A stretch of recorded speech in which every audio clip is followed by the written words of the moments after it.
Ravi de vous retrouver pour la suite et bientôt la fin de ce quatrième forum franco-allemand de l'énergie. Dans un instant, nous aurons une table ronde autour du sujet électricité, intégration des secteurs hydrogène. De quel degré de réglementation a besoin la transition énergétique? De réglementation et évidemment aussi de financement puisque c'est le fil conducteur de cette journée. On va, avant cette table ronde, commencer par un keynote autour de cette question: comment financer des projets d'énergie renouvelable dans un système au coût marginal nul? Et pour ce faire, j'invite à me rejoindre sur scène Monsieur Kurt Rohring. Je vous en prie, venez me rejoindre. Bonjour, donc Kurt Rohring est directeur général intérimaire à l'Institut Fraunhofer pour l'économie de l'énergie et la technologie des systèmes énergétiques. Il est ingénieur docteur en électrotechnique et en informatique de l'Université de Kassel et depuis 2016 professeur émérite de cette université. Je vous passe la parole pour ce keynote. Je rappelle, il y aura des questions évidemment à l'issue de ce keynote, aussi à l'issue de la table ronde, donc continuez à poser vos questions sur Slido. Je vous en prie. Merci Monsieur Rohring. Merci beaucoup de cette introduction. Je n'ai malheureusement pas pu la suivre parce que je n'ai pas pris mon casque avec moi et que je n'ai fait que 3 ans de français à l'école, ce qui remonte déjà un peu. Aujourd'hui, ma mission est de répondre à une question difficile, à savoir, est-ce qu'un financement de projet pour les technologies renouvelables dans un scénario bas carbone et dans un scénario à prix bas, est-ce que cela est possible? J'ai donc préparé une présentation PowerPoint afin de faire un petit voyage avec vous dans ce monde. Et j'aimerais tout d'abord parler du mécanisme du Merit Order et ensuite vous présenter les résultats essentiels d'une étude de mon institut. Pour commencer, je voudrais vous dire quelques mots justement sur cet institut, mais je serai bref. L'Institut Fraunhofer, IEE, existe depuis 4 ans sous ce nom-là, mais nous avons une longue tradition puisque nous avons été fondés en 1989 et j'en fais partie depuis 1991. Donc, dans le domaine des énergies renouvelables, nous avons une longue tradition. Nous avons un budget de 28 millions pour une quarantaine de collaborateurs. Mais j'aimerais donc rentrer dans le vif du sujet sur le marché Energy Only et sur le mécanisme du Merit Order. Et dans une deuxième partie, je parlerai de la formation des prix sur les marchés de l'énergie, donc avec l'influence des offres à bas coût avec les énergies renouvelables pour proposer des solutions. Pour commencer, j'évoquerai un scénario que notre institut a établi avec ses partenaires. Donc, scénario 2050. Jusque-là, nous voulons donc atteindre la cible de 1,5 degré. Et voilà donc la répartition énergétique. 3000 TWh de besoins énergétiques sont identifiés en Allemagne. On peut le voir sur la droite. C'est couvert par les géoressources et par la biomasse, les bioénergies. Et sur le côté gauche, vous pouvez voir les énergies renouvelables sous forme d'électricité, donc de production d'électricité directe à l'échelle nationale avec les énergies renouvelables, mais aussi avec une grande part d'hydrogène qui est importé à partir de pays qui sont dotés de ressources bien plus importantes que l'Allemagne. Et ici, vous pouvez donc voir la répartition de ces différents secteurs et côté production, vous pouvez voir les différentes parts des énergies renouvelables avec des sources nationales et les importations, donc dans la répartition que nous voulons atteindre à l'avenir.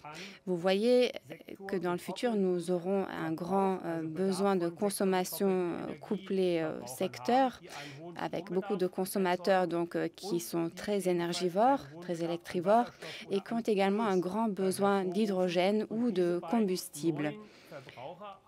Ces deux grands types de nouveaux consommateurs, à travers le couplage des secteurs et le décarbonage des secteurs, nous ouvrent des possibilités sur un marché de l'énergie dans lequel cette question ne sera plus si dramatique que cela parce qu'il y aura des solutions pour répondre à cette demande, notamment avec une flexibilité des prix sur le marché de l'énergie et donc pour pouvoir garantir cette stabilité des prix. Dans cette étude, vous voyez que l'on se place dans le cadre de l'étude Ariane, donc un des projets Copernicus. C'est une étude qui a été conçue autour de la question de savoir ce qui arrivera de ces fluctuations extrêmement fortes des prix sur les marchés mondiaux et sur la stabilité donc des prix une fois que nous aurons introduit ces énergies renouvelables avec des coûts marginaux quasiment nuls, donc notamment dans le cadre du Merit Order. Et que faut-il faire pour garantir cette stabilité des prix? En introduction, je reviens rapidement sur cet effet de Merit Order.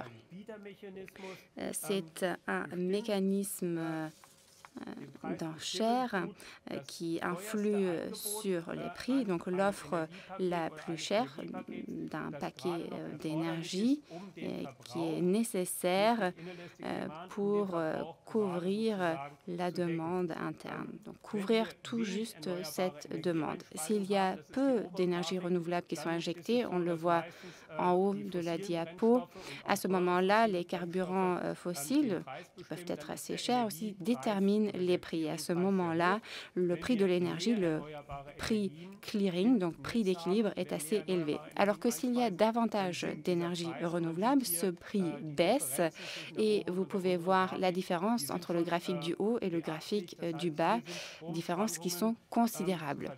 Il y a donc des fluctuations d'électricité qui peuvent avoir lieu au cours d'une même journée, ce qui est souvent le cas. Alors, si on se projette un peu dans l'avenir et qu'on intègre de plus en plus d'énergie renouvelable dans le réseau électrique, on aura d'un côté très souvent des heures avec des prix d'électricité très bas, donc des prix d'électricité qui ont des coûts marginaux proches de zéro. Et de l'autre côté, si nous injectons peu d'éolien et de solaire, nous avons des coûts marginaux très élevés, donc des prix de l'électricité élevés, à savoir donc les prix déterminés par les centrales de gaz, avec des fluctuations extrêmes qu'on a encore du mal à imaginer aujourd'hui. Donc un prix qui fluctue entre proche de zéro et jusqu'à 300 € par mégawattheure. C'est ce que nous avons défini dans cette étude. Alors, que pouvons-nous faire pour sortir de ce dilemme ?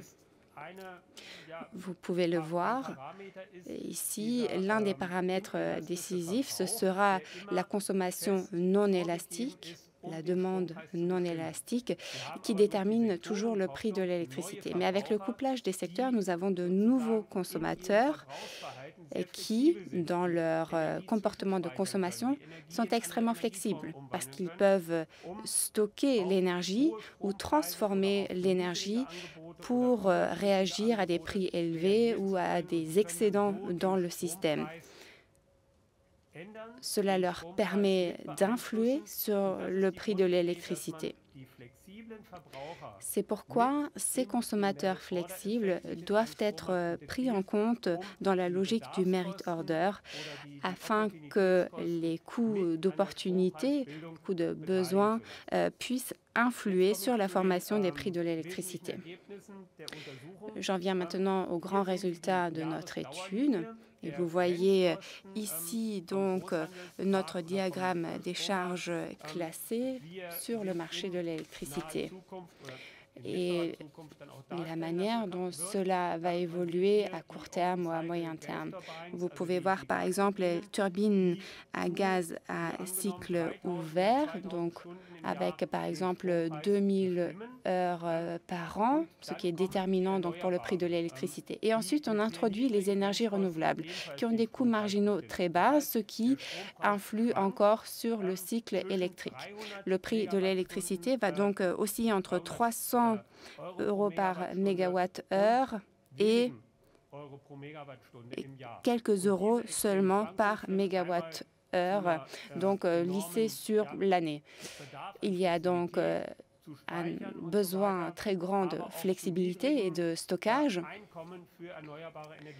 mais cela permet donc de miser davantage sur des projets d'énergie renouvelable. Quelques mots sur les consommateurs. Quelle influence ont-ils? Eh bien, les stockages par batterie ont un effet sur les offres très coûteuses. Elles réduisent les prix de ces offres-là puisqu'elles permettent d'être plus flexibles dans le temps et de restituer donc l'électricité de manière différée. Donc c'est intéressant pendant les heures pleines parce qu'on a des possibilités de flexibilité différentes ou accrues au sein d'un même système.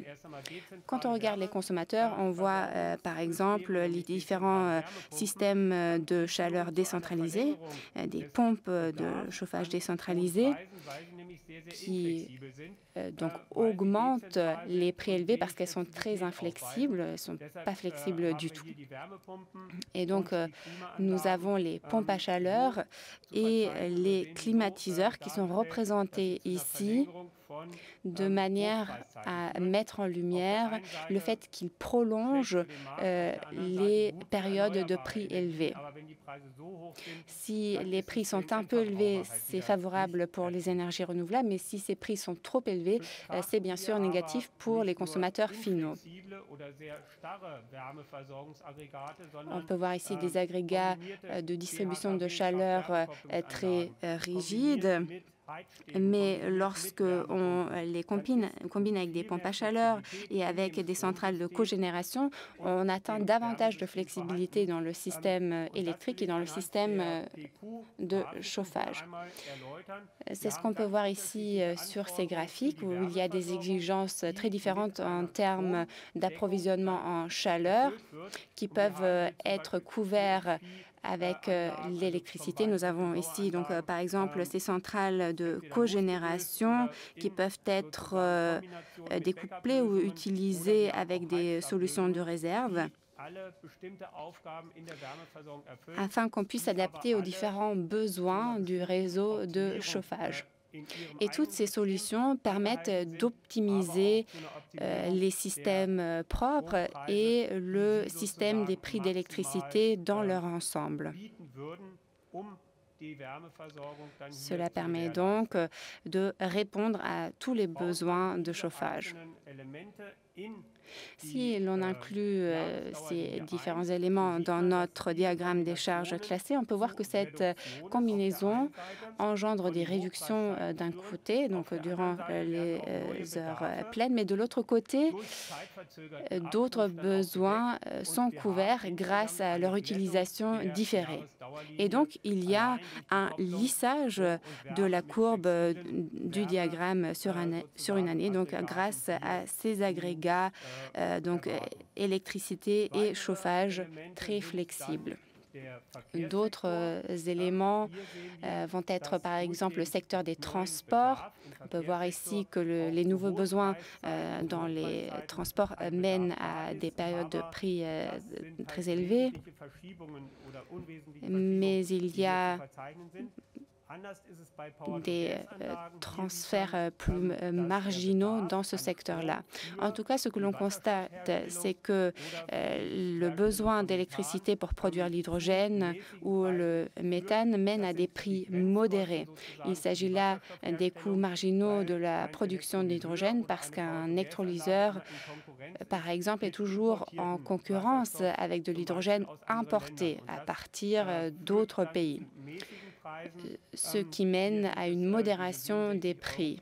Ici, les 67 € par mégawatt-heure qui sont donc reflétés sur le marché de l'électricité.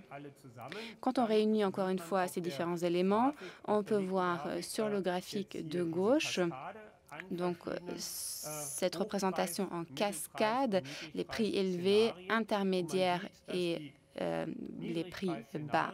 Et dans les scénarios à prix faible, où on voit donc l'éolien offshore et le solaire, on n'a plus que 3000 heures par an, donc des conditions bien différentes évidemment pour les centrales à énergie renouvelable qu'auparavant. Sur le côté droit, le deuxième graphique, vous voyez un autre mécanisme de lissage, à savoir le couplage entre différents marchés d'énergie, entre la France et l'Allemagne, par exemple. D'une part, on peut voir le comportement sans couplage et ensuite le comportement avec couplage avec la France, sans perte de réseau. Et là, on peut voir qu'une réduction supplémentaire des prix de l'électricité peut être obtenue. C'est bien sûr, en première ligne, intéressant pour les consommateurs. Alors, regardons la France et l'Allemagne de manière séparée maintenant. Là, nous voyons des différences très nettes dans les diagrammes des charges classées entre les deux pays, parce que le mix énergétique est très différent, bien évidemment. En France, il y a beaucoup d'exigences en termes de power to gas et d'électrolyse qui peuvent être couverts par l'énergie nucléaire, mais qui déterminent les prix. Et de l'autre côté, on voit l'Allemagne avec cette cascade que je viens de présenter à l'instant, avec la réduction donc du prix de l'électricité. Maintenant, l'échelle européenne. Lorsqu'on agrège les 27 États membres de l'UE, on obtient une réduction supplémentaire des prix de l'électricité, mais une certaine stabilité dans la réduction de ces prix de l'électricité et donc des prix intéressants pour le refinancement ou le financement tout court des énergies renouvelables. Et sur le graphique de droite, vous pouvez voir les différents volumes de production. Sur le côté droit, la consommation, les volumes nécessaires, et les points orange, ce sont les valeurs de marché des énergies renouvelables, et nous avons les coûts d'opportunité des consommateurs aussi qui sont représentés ici. Et en moyenne, on arrive à un prix de 60 € par mégawatt-heure, donc un prix de l'électricité intermédiaire du point de vue du marché et des énergies renouvelables. Pour ce prix-là, on peut dire qu'on a atteint un équilibre, une certaine stabilité sur le marché, ce qui nous permet de financer des projets d'énergie renouvelable. Alors, quelles sont les conclusions principales qu'on peut en tirer? Nous avons par exemple les coûts d'opportunité des consommateurs d'électricité intersectoriels qui peuvent éviter les effets de penny switching de prix très élevés ou très bas dans les systèmes primaires qui sont basés sur l'électricité renouvelable. Il y a ensuite des prix élevés de l'électricité qui peuvent se présenter lorsque les turbines à gaz à cycle combiné ou à cycle ouvert font partie de manière donc partielle à ces centrales de cogénération et qui déterminent les prix. Mais il y a peu de situations où une limitation sur le marché de ces sources d'énergie renouvelable est inévitable, ce qui mènerait à des situations avec des prix de l'énergie très bas. Donc nous sommes quasiment sûrs que cela sera extrêmement rare. Et toutes les unités qui permettent de différer la demande d'énergie de quelques heures mènent à un lissage de ces cascades de prix. Les centrales Power to Gas présentent une certaine disposition à payer pour l'électricité du moment que cela peut leur permettre d'être compétitives par rapport aux importations de combustibles synthétiques. Et les différentes sources d'énergie renouvelable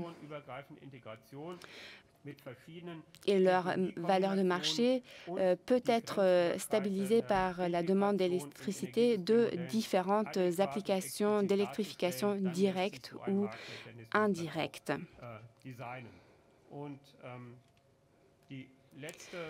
Et enfin, dernière conclusion, les demandes, les besoins intersectoriels dans ces systèmes bas carbone mènent à des prix de l'électricité stables et permettent donc de financer des projets d'énergie renouvelable. Merci. Merci, on peut vous applaudir. I've got a question for you. J'ai une question pour vous. Peut-être que vous pouvez chausser vos écouteurs. German. On a vu tout au long de la journée, puis aussi dans votre présentation, qu'il existait, on va dire, plusieurs options pour organiser le système énergétique. On a besoin, on le voit clairement, d'une vision claire et de décisions précises. On va en parler dans la table ronde. Mais vous, quels sont selon vous les challenges, on va dire, majeurs d'un point de vue économique et réglementaire ?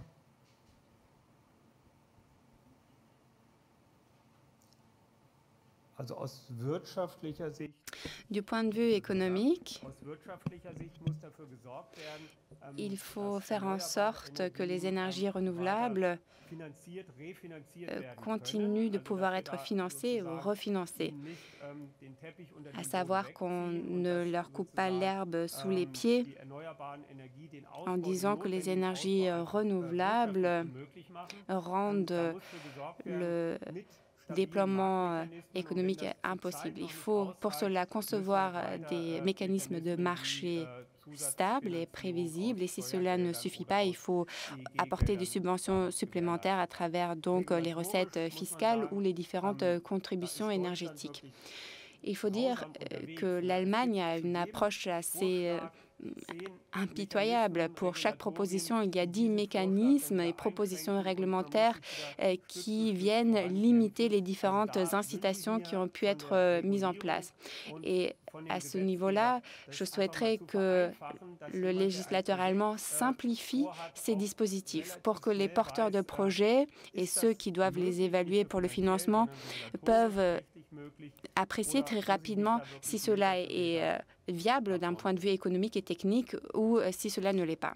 Merci beaucoup en tout cas. Alors vous parlez de simplification, mais ici aussi en France, on parle aussi souvent d'un besoin de simplification. Merci encore Kurt Henring pour cette keynote. Merci beaucoup.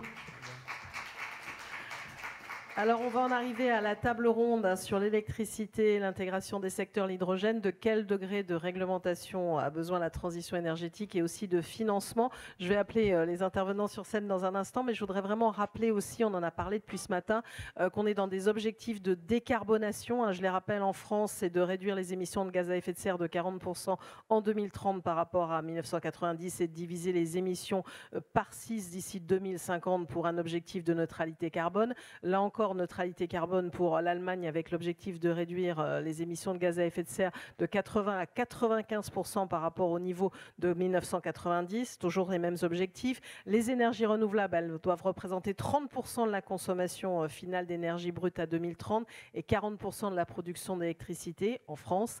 Et en Allemagne, ces énergies renouvelables doivent représenter 30% de la consommation finale brute d'énergie en 2030, 45% en 2040 et 60% en 2050. C'est pour ça que c'est bien de remettre cette table ronde qui va arriver dans ce cadre-là. Et j'invite pour en parler à me rejoindre sur scène Madame Elle Christophersen et Monsieur Yann Lebot. Je vous en prie, venez. Puis nous avons nos deux autres intervenants qui vont être en visio dans un instant. Je vous en prie, installez-vous. Bonjour.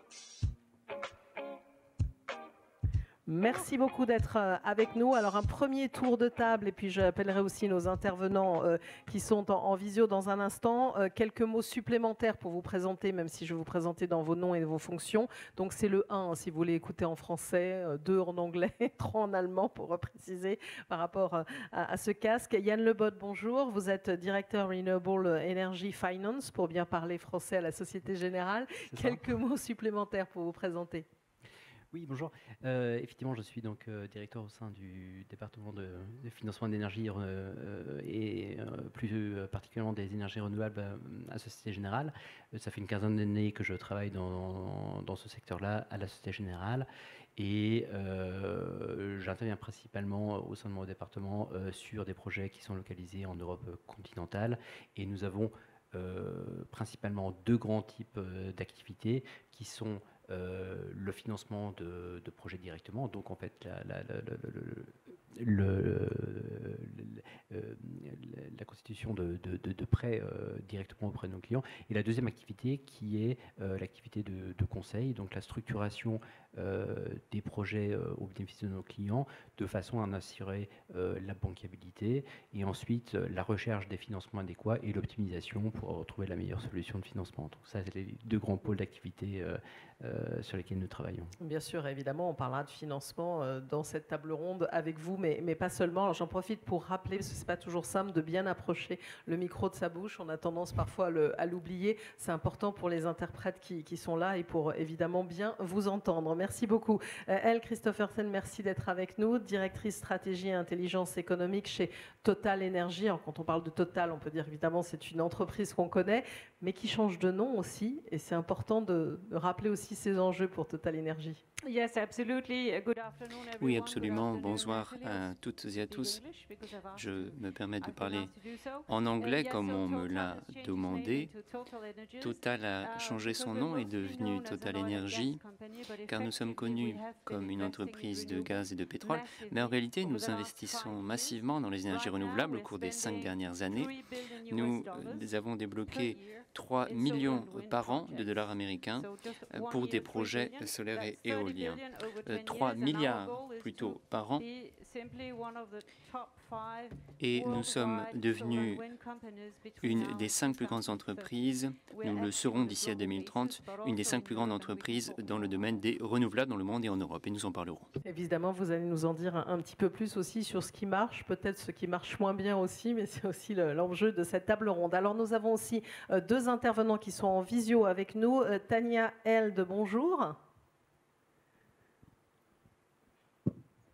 Vous nous entendez? Directrice. Oui, bonjour, pouvez-vous m'entendre? Oui, très bien. Vous êtes directrice du département questions juridiques de la régulation et de l'énergie des énergies renouvelables au sein de l'Agence fédérale des réseaux. Peut-être quelques mots supplémentaires pour vous présenter?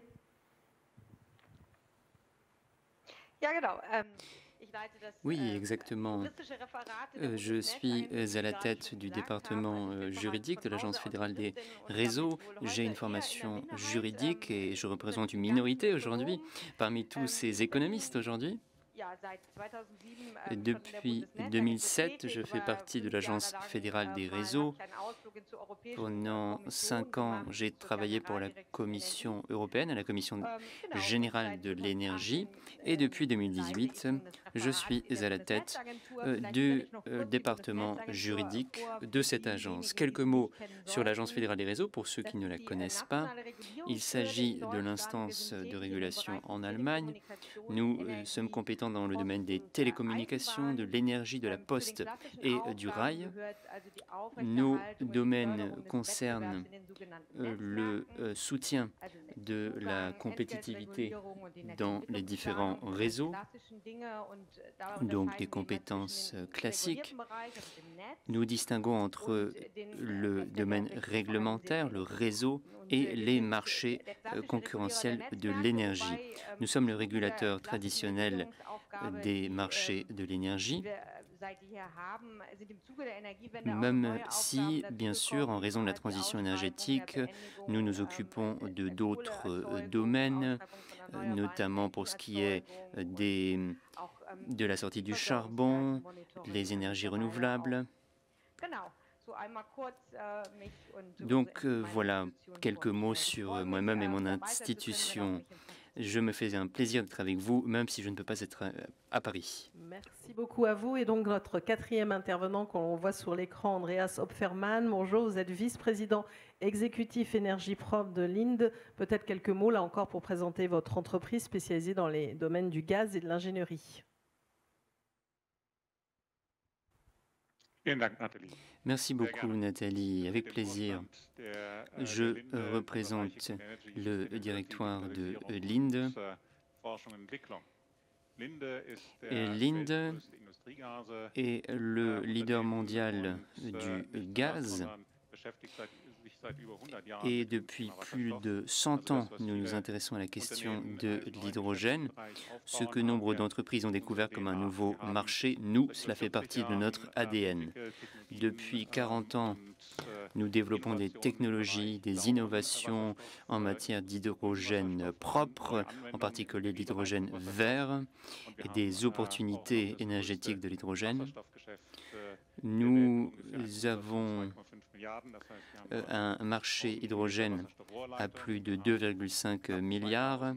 Nous avons des poids lourds et des pipelines qui distribuent de l'hydrogène. Nous avons 80 électrolyseurs. L'hydrogène donc nous tient très à cœur. L'hydrogène qui fait partie de la transition énergétique. Et nous nous en préoccupons déjà. Cela fait partie de notre entreprise. Alors nous en parlerons de l'hydrogène un peu plus tard dans cette table ronde. Merci à vous pour cette présentation, mais on va entrer un peu plus, on va dire, dans le vif du sujet avec vous, Elle Christophersen, puisque vous avez commencé à parler donc de l'engagement, on va dire, de Total Energy dans les énergies renouvelables. Peut-être nous dire un peu plus ce que vous faites, ce qui marche aussi, et peut-être ce qui vous pose encore évidemment des problèmes, parce qu'on est aussi en train de parler des enjeux de financement, des enjeux de réglementation dans cette table ronde. Yes, okay, Nathalie, I'll do so. Oui, avec plaisir. Je vais me concentrer sur l'Europe, comme c'est un forum franco-allemand, n'est-ce pas? Plus de 10 gigawatts de renouvelables d'ici à la fin de l'année et un tiers en Europe. Cela concerne mon entreprise. Voilà les perspectives pour ce qui a lieu dans le monde et en Europe. Quelques objectifs. Nous allons passer de 10 à 35 gigawatts d'ici 2025, ce qui nous positionnera comme une des 5 plus grandes entreprises dans ce domaine et dans le monde.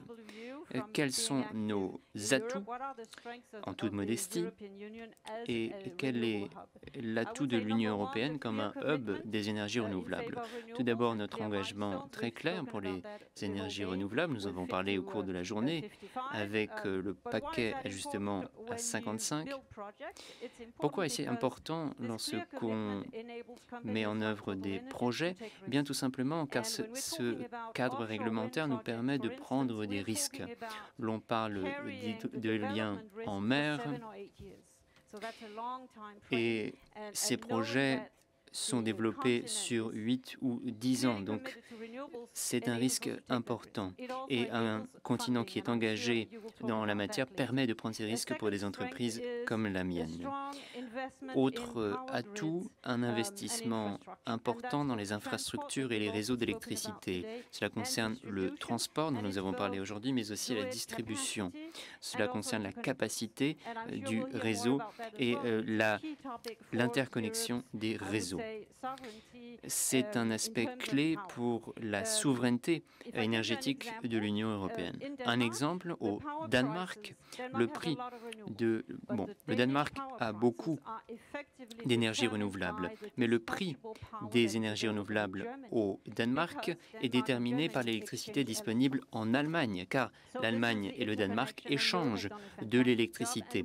Voilà donc l'interconnexion des réseaux. L'Europe a déjà fait beaucoup, mais il faudra investir encore davantage dans les énergies renouvelables. Mais voilà nos atouts en Europe. Et troisièmement, nous avons une réglementation qui se fonde sur les mécanismes du marché. Le ministre des Affaires étrangères l'a abordé ce matin.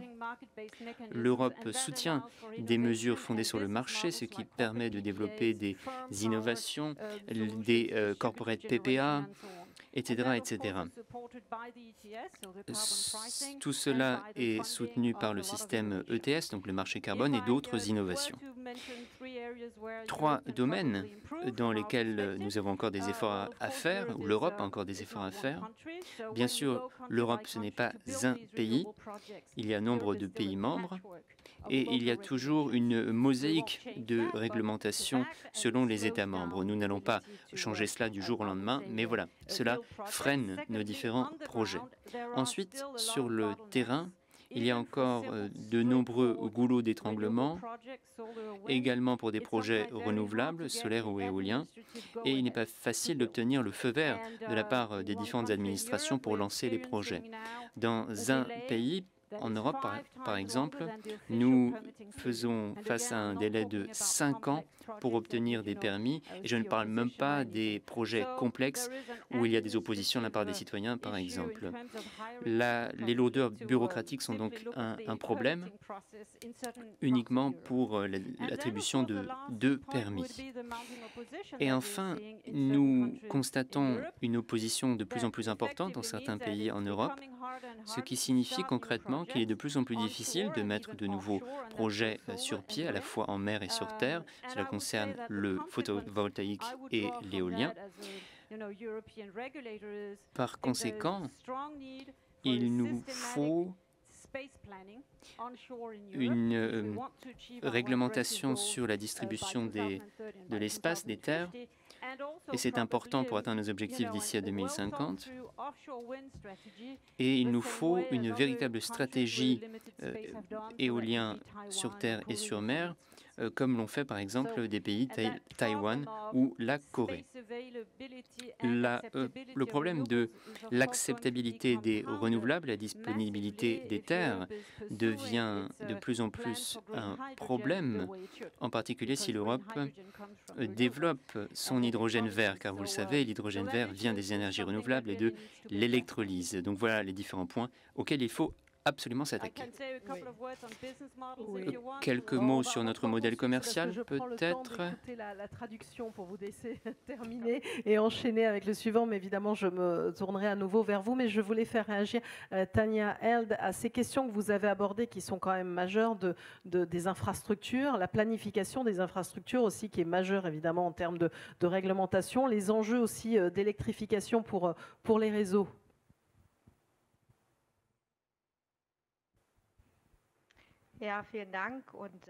Oui, merci beaucoup.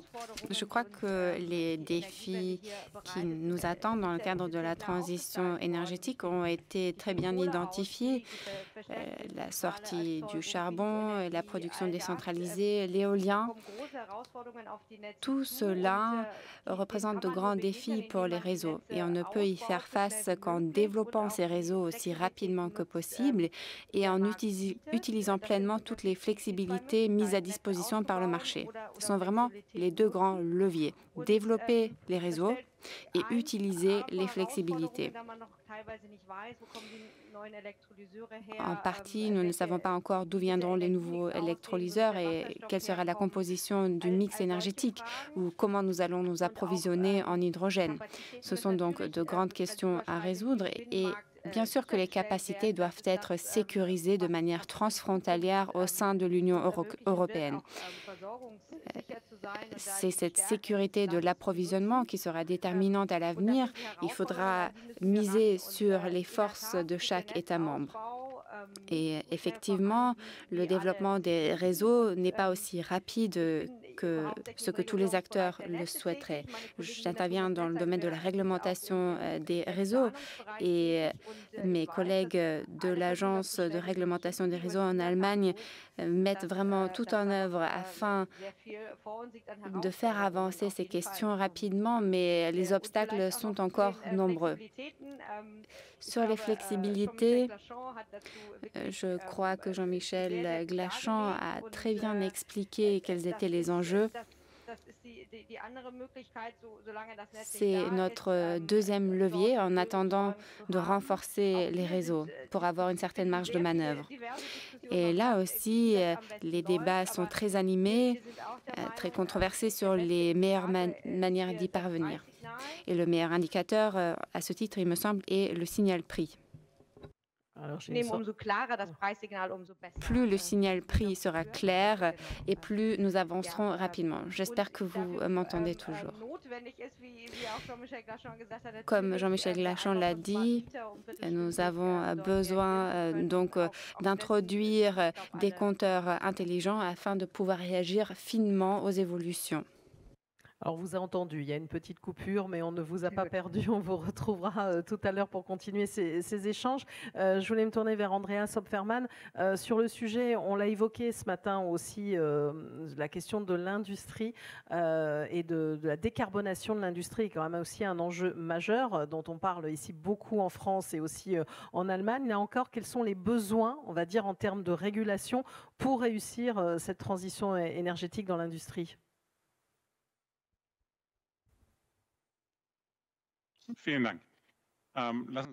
Merci beaucoup. J'aimerais mentionner 3 points à ce sujet. Tout d'abord, qu'est-ce que l'industrie peut contribuer à la décarbonation? Selon une étude de l'IRA, nous avons 57 milliards d'investissements par an dans les technologies propres et dans l'efficacité énergétique en 2021. Et il faut que ce montant soit multiplié par 3 ou par 4 afin d'atteindre nos objectifs de limitation de la hausse des températures à 1,5 degré.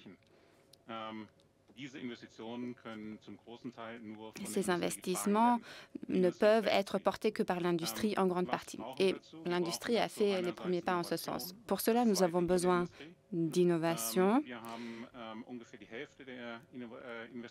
et environ la moitié des investissements jusqu'aux années 2030 à 2040 qui devront se faire sur des technologies qui n'existent pas en l'état ou qui doivent encore être développées, être portées à maturation. C'est quelque chose sur laquelle l'industrie doit être moteur.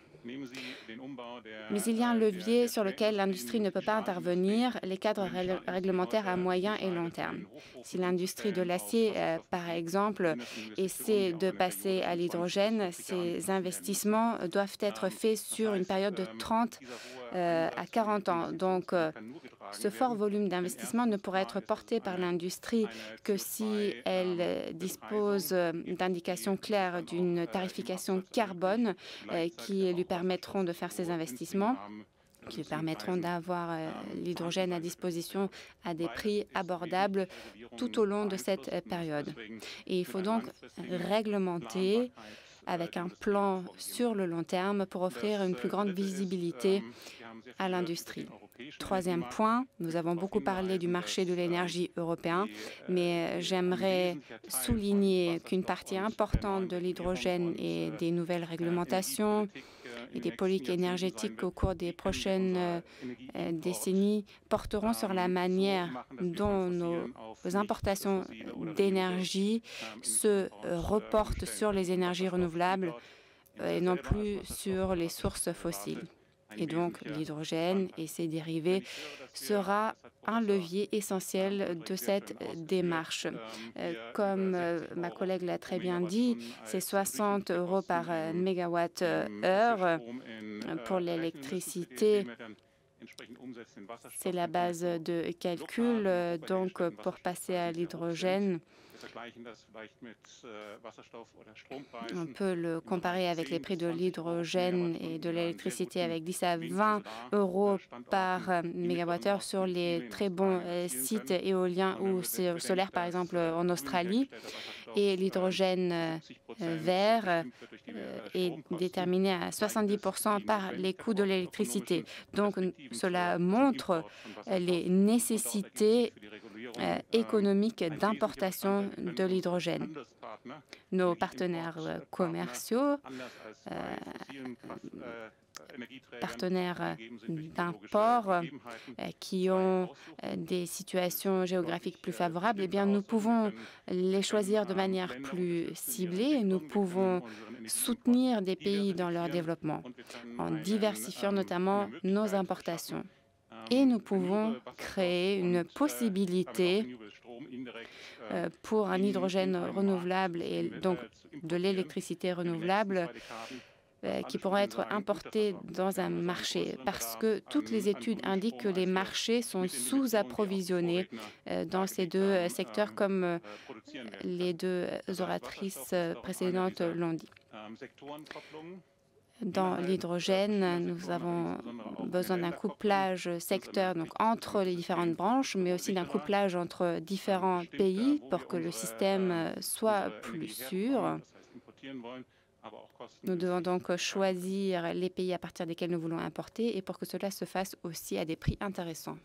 Alors, il y a des questions qui commencent à arriver parce qu'on n'en a pas parlé depuis ce matin. C'est aussi le sujet de la taxonomie. Alors, on va l'évoquer dans un instant. Je vais poser la question aussi à tous les intervenants sur ce point-là. Mais d'abord, je voulais avancer sur le sujet, évidemment, réglementation et aussi financement, parce que c'est important. On a beaucoup parlé de subventions depuis le début de cette table ronde. Mais il y a aussi, évidemment, la place des banques, de la Société Générale. Donc, quel rôle vous jouez pour accompagner ces acteurs engagés, comme on vient de le voir, avec Total Énergie? Oui, alors on se voit vraiment dans un rôle très très moteur en fait dans la transition énergétique. Hein. Ça a été défini comme une priorité très très forte du groupe. Hein. Et à ce titre, Société Générale s'est engagée à contribuer au financement de 120 milliards d'euros pour la période de 2020 à 2023. Donc on voit ici très très massif avec une centaine de milliards d'euros en obligations vertes, hein, green bond, et une vingtaine de milliards d'euros sous forme de contributions d'aide à lever de prêts directs. Ça se traduit aussi dans la place de Société Générale dans les tableaux de performance. Hein. Société Générale est classée numéro 1 des financements d'énergie renouvelable pour la zone Europe, Moyen-Orient, Afrique, à juin de cette année. Donc très très clairement, on voit un rôle très très moteur. Alors après, comment est-ce que ça se traduit? De quelle façon intervenons-nous dans ce schéma? À travers de multiples façons, en fait. La première, qui est peut-être celle qui est la plus évidente, c'est à travers les prêts directs que nous pouvons apporter, alors que ce soit aux porteurs de projets, que ce soit aux développeurs directement, ou alors aux projets, à travers les financements de projets, hein, les financements sans recours.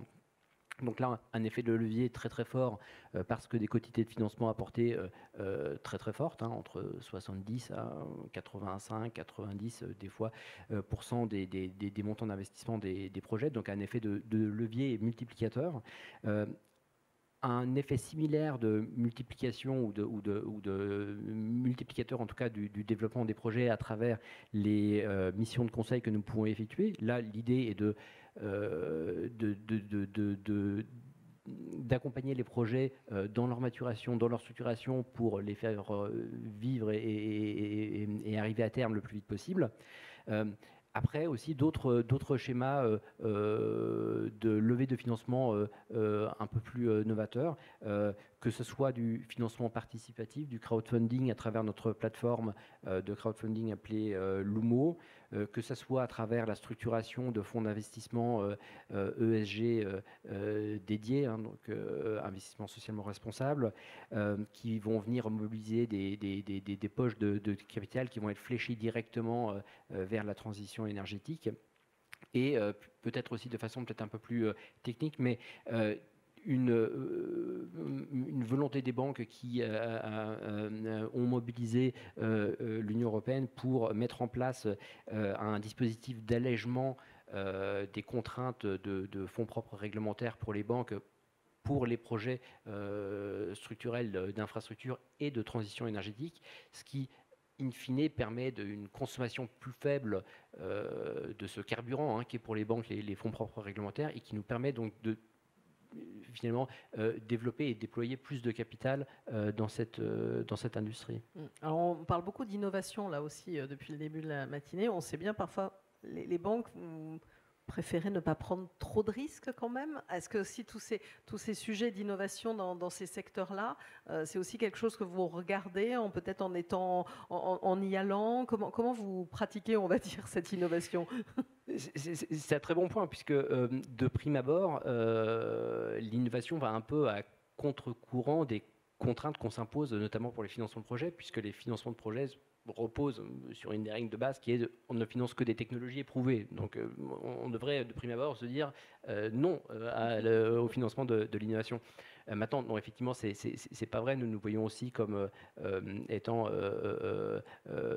au front sur ce domaine-là, en ayant accompagné très tôt le développement de l'éolien en mer dès 2009, je crois. Maintenant, l'éolien en mer flottant, avec des prêts signés très très récemment. Nous conseillons également les 2 premiers projets d'interconnexion entre réseaux électriques qui reposent sur des financements de projets donc privés, non pas portés par les TSO, pardon, le mot français m'échappe. Donc là-dessus, on est... Les réseaux, oui, c'est tout ce qui est en lien avec l'équivalent de RTE, en fait. L'équivalent de RTE, ce sont nos réseaux, voilà. Merci. Maintenant, si on prend par exemple l'exemple de l'éolien offshore dans ses premiers jours ou dans l'éolien offshore flottant, comment adaptons-nous finalement nos produits à ce type de contraintes de technologie? Je pense que la façon dont on l'a fait jusque-là est d'y aller, entre guillemets, progressivement. On tâte l'eau et on voit quelle est sa température. Et on peut le voir aussi à travers la façon dont la France a organisé la filière ou est en train d'organiser la filière sur l'éolien flottant, avec des tout premiers projets qui sont, alors pour le coup, des développements purs de la part des industriels pour faire une démonstration de la technologie sur des prototypes unitaires, et ensuite une deuxième phase très progressive avec des phases pilotes avec une capacité un tout petit peu augmentée de façon à démontrer la production, le démarrage d'une production en série, d'organiser finalement aussi la supply chain derrière, d'organiser la filière derrière, de commencer à mobiliser les banques pour qu'elles commencent à se familiariser avec la nouvelle technologie, à comprendre, à éduquer leur comité de crédit interne à cette catégorie de risques-là qui sont nouveaux, et finalement à mobiliser les banques avec des prêts qui vont être un peu plus sécurisés, avec des quantités de financement un peu plus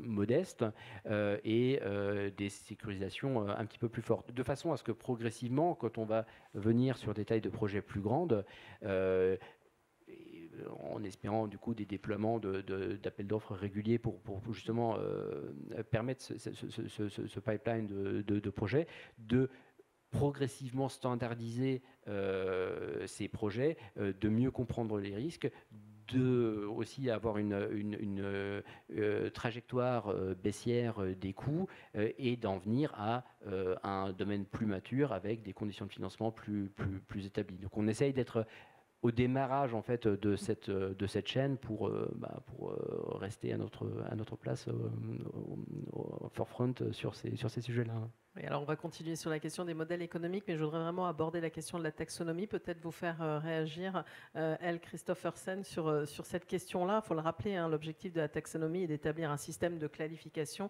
qui permet de déterminer si une activité peut être considérée comme durable sur le plan environnemental et social. J'ai une question qui arrive, alors un petit peu globalement peut-être pour tout le monde, mais qui dit vraiment que c'est un sujet d'actualité très important. D'ailleurs, plusieurs questions ont été posées depuis ce matin en disant « mais parlez-nous de taxonomie ». Et voilà cette question. Alors, êtes-vous pour y introduire le gaz naturel et de l'énergie nucléaire? La question est arrivée comme ça, mais bon, vous voyez ce que je veux dire, elle peut s'adresser, mais une réponse sur ces enjeux de taxonomie. Yes, so I would say the Oui, je vous donnerai une réponse courte sur l'introduction de nucléaire et du gaz dans la taxonomie européenne. Ma réponse est oui. Pourquoi? Eh bien, plus nous investissons dans les renouvelables, plus nous constatons les besoins à court ou moyen terme d'ajouter aux énergies renouvelables une électricité non intermittente.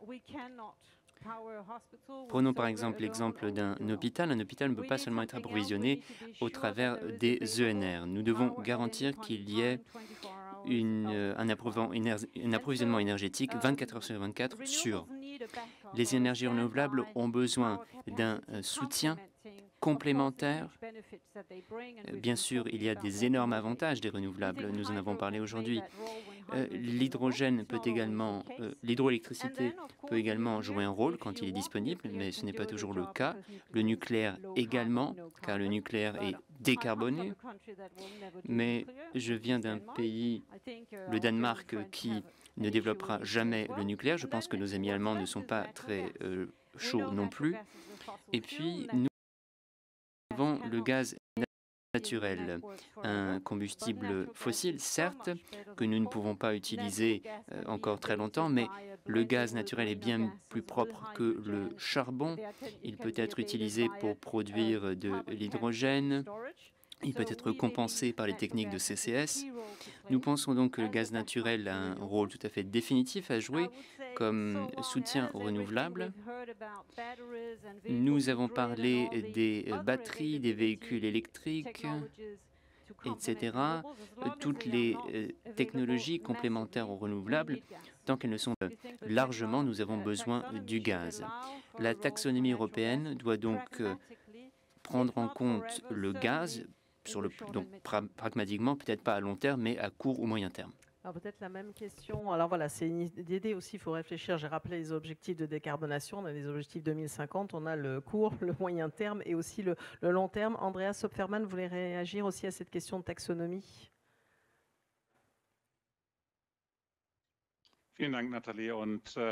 Oui, merci beaucoup, Nathalie.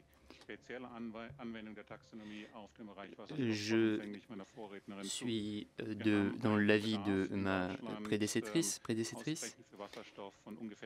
En Allemagne, nous avons un besoin de 12 millions de tonnes d'hydrogène en 2030 et encore plus en 2050. Donc, dans certains secteurs comme le transport lourd, l'acier, l'industrie chimique, l'aviation, etc., il sera difficile de décarboner ces énergies, ces secteurs uniquement à travers l'électricité. Donc, il y a un grand besoin d'hydrogène.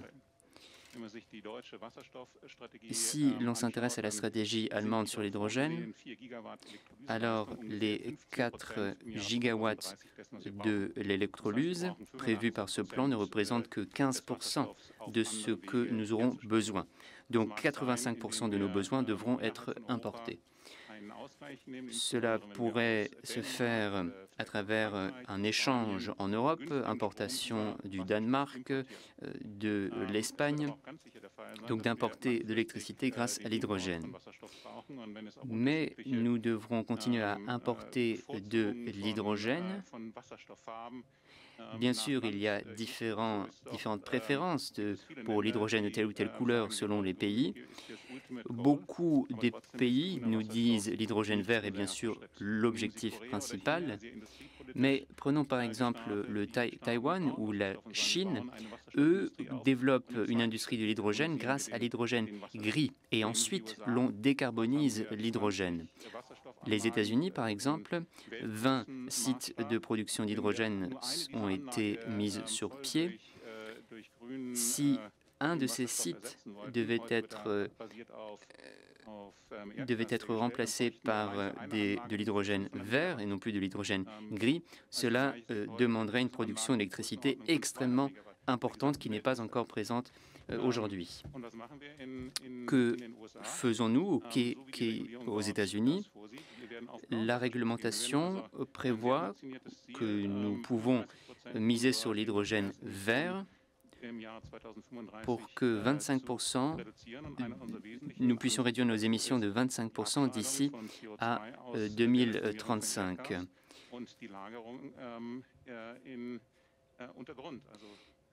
Et pour atteindre cet objectif, nous prenons également en compte la technologie CCS.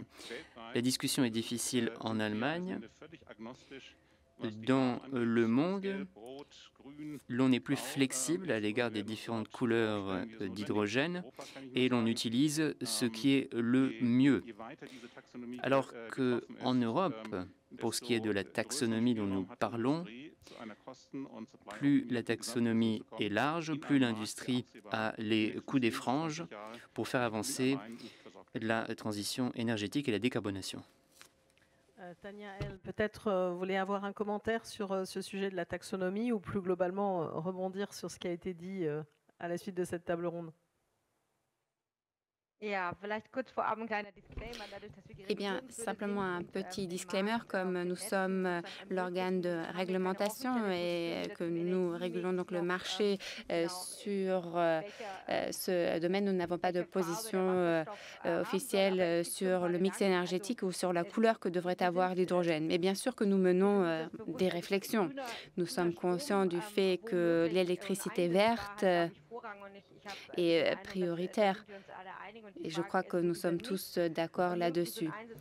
Mais là où cela n'est pas possible, bien sûr que la molécule d'hydrogène offre des applications tout à fait intéressantes dans différentes couleurs, qu'ils soient bleu, vert, gris. C'est une question difficile. Bien sûr, nous avons la perspective de la structure des réseaux dans notre analyse comme point de départ. Et pour ce qui est de l'hydrogène bleu, il faudrait 3 infrastructures en parallèle avec une pipeline d'élimination de CO2 ou de gaz naturel parce qu'il y a des formations de vapeur avec la technologie hydrogène. Et ensuite, une infrastructure spécifique à l'hydrogène pour pouvoir le transporter. Donc, il faut voir si c'est une solution transitoire ou définitive. Je pense que c'est ce que M. Mathès ce matin également posé comme question. Que fait-on pour la période de transition et que fait-on sur le long terme de manière définitive? Ce sont les questions qui alimentent notre réflexion et c'est un débat tout à fait passionnant. Ce que nous voyons aussi, c'est que le gaz naturel va jouer encore un rôle en tant que source d'énergie de transition.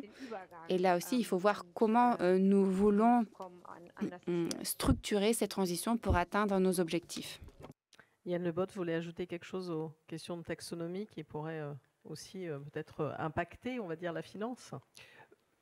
Oui, peut-être de façon plus large, effectivement, Société Générale a pris des engagements très forts aussi depuis un certain nombre d'années dans ce domaine, à commencer par les accords de Katowice, où la Société Générale a été une des banques signataires, de façon à définir et publier une méthodologie ouverte, open source, qui permet de garantir l'alignement des activités du groupe avec les objectifs de l'accord de Paris. À ce titre, ça vise en fait à assurer que le portefeuille des activités de financement de la Société Générale soit en ligne avec un scénario de réchauffement climatique d'1,5 degré. D'autres engagements ont été pris, notamment la sortie totale du secteur du charbon, que ce soit à l'horizon 2030 pour les pays de l'Union européenne et de l'OCDE, et 2040 pour le reste du monde. Aussi des objectifs concrets et court terme de réduction de 10% d'ici 2025 de l'exposition globale au secteur de l'extraction pétrole et gaz. Donc on a toute une palette d'engagements qui ont été pris. Et des engagements aussi, qui sont dans un cadre aussi, on l'a vu avec la COP26, aussi les engagements qu'ont pris les États. Donc, oui, tout à fait. Et puis également, alors ça se décline aussi à travers le secteur, mais aussi la signature des principes de Poséidon, donc pour un transport maritime mondial faible en carbone. Enfin, là, ça se décline finalement à travers de nombreux secteurs. Oui.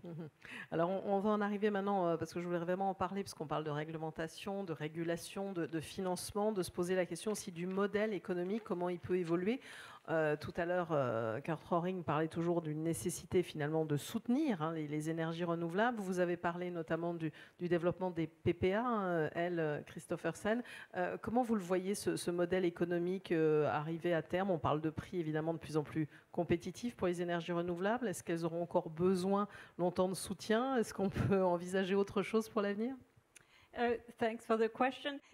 Merci de cette question. Nous avons eu une présentation formidable sur la fixation des prix, le merit order, les fluctuations des prix, etc.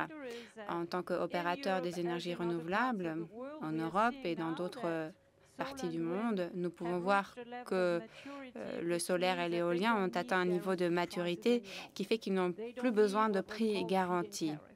Ils ont besoin de ce qu'on appelle les feed-in tariffs en anglais, donc ces tarifs d'injection. Et il y a différentes modélisations pour les prix du gros, comme nous avons pu le voir cet après-midi, qui peuvent soit être fixes ou avec une prime. Et il y a aussi un autre modèle, donc les corporate PPA, où un acteur s'engage à racheter un tel volume d'électricité sur 10 à 15 années à un prix précis ou dans une gamme de prix spécifiques. Et c'est un moteur très important pour les projets parce que mon ami de la Société Générale, par exemple, peut ainsi obtenir une bonne prévisibilité sur les cash flows et donc à travers ces contrats d'achat. Et je suis d'accord avec ce que vous avez dit. Quand nous, en tant qu'entreprise, nous investissons 3 milliards de dollars par an dans le solaire et l'éolien, à travers le financement, nous permettons des projets pour une valeur de 7 à 8 milliards de dollars de voir le jour parce qu'il y a tous ces effets donc d'entraînement. Donc c'est un moteur extrêmement décisif. Et il y a aussi l'hybridation, donc la combinaison des différentes technologies, combiner le solaire et l'éolien, par exemple, parce qu'ils ne produisent pas au même moment de la journée, est une solution. Et la réglementation peut être décisive en ce sens. Au Portugal, par exemple, c'est très facile de déployer les deux technologies ensemble, ce qui n'est pas forcément le cas partout. Une autre forme d'hybridation, c'est de combiner le solaire avec les batteries, par exemple. Donc, comme on a pu le mentionner cet après-midi, les batteries sont encore assez coûteuses aujourd'hui, mais les prix vont baisser, comme les prix de l'électrolyse. Mais pour le moment, les batteries pourraient typiquement stocker ou diffuser de l'électricité sur 2 heures. Donc, c'est mieux que 0% de capacité de stockage, mais ça n'est pas idéal. En tout cas, c'est une de ces solutions hybrides qui peuvent être intéressantes. Et un autre mécanisme de marché, un modèle économique qui est intéressant, c'est tout ce qui est lié au marché de capacité. Et le Royaume-Uni est bien positionné, la France également. On voit des projets en Asie et dans certaines parties des États-Unis. On paie l'électricité pour qu'elle soit disponible au cas où on en aurait besoin, donc en tant que réserve stand-by. Et cela peut être donc fait par des interconnecteurs, par des batteries, comme c'est le cas en France, par exemple, ou à travers une centrale à gaz qui est rémunérée pour être disponibilité en cas de besoin. Andreas Somfermann, de votre point de vue, alors c'est vrai que l'hydrogène, on est en plein développement, on en parle beaucoup, on voit bien en France, il y a de grosses mesures de soutien, des annonces, notamment France 2030. Ça va être encore un secteur qui va avoir besoin d'être accompagné pendant un certain temps.